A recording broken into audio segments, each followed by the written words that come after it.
Plusieurs personnes se sont déjà posé la question de savoir quels sont les types de récompenses que nous allons recevoir au ciel.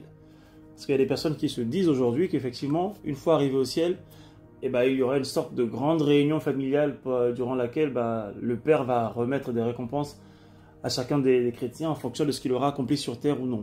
Et d'ailleurs, l'apôtre Paul va parler également de récompenses lors du jugement dernier. Il dira que chacun sera traité conformément à ses actes. Et donc, dans cette vidéo, ce qu'on va analyser ensemble, c'est plutôt quelle était vraiment la pensée de Paul en parlant de récompense, mais aussi quelle est la vision de Jésus-Christ à ce propos.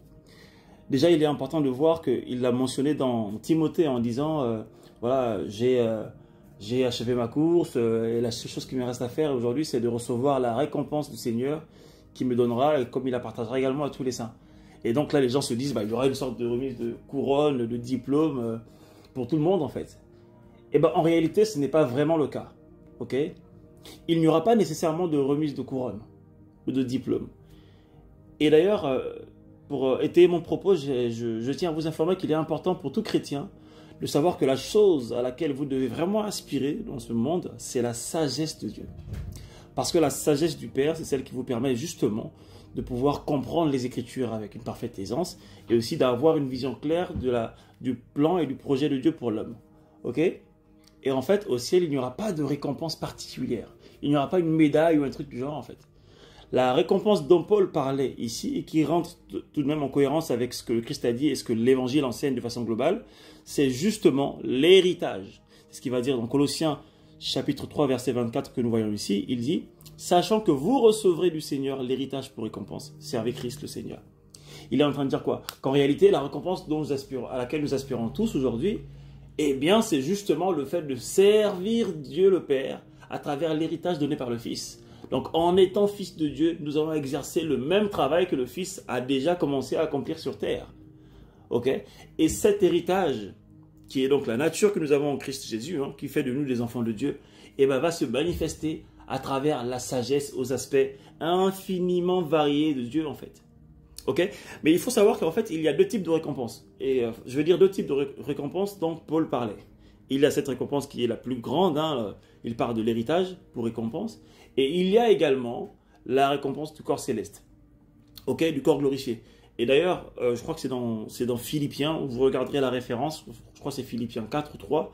Lorsqu'il parle de corps, il y a à la fin, voilà, je vais bientôt partir. Et je vais enfin recevoir la récompense qui est le corps glorifié en fait. Parce que le corps céleste, le corps glorifié, c'est un peu on va dire l'étape finale, de la glorification de l'homme en qualité de nouvelle création.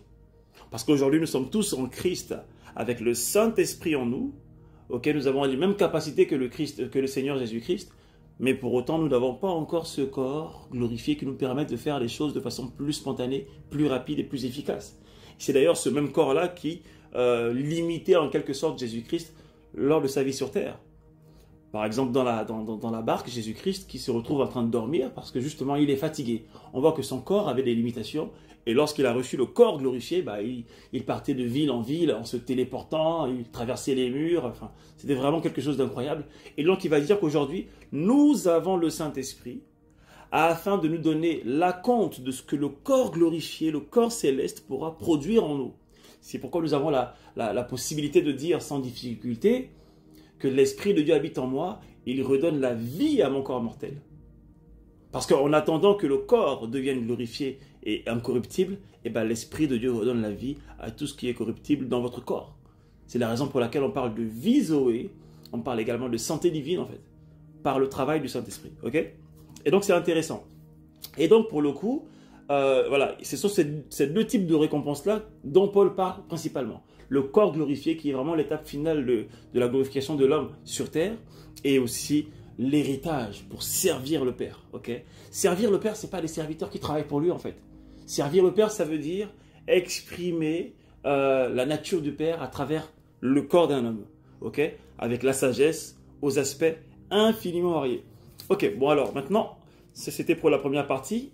Et pour la seconde partie, on va analyser, on va comprendre en réalité que va-t-il se passer réellement en termes de récompense pour les personnes qui auront, on va dire, en quelque sorte, plus travaillé que d'autres chrétiens sur terre. Et là, vous allez voir, c'est simplement magnifique.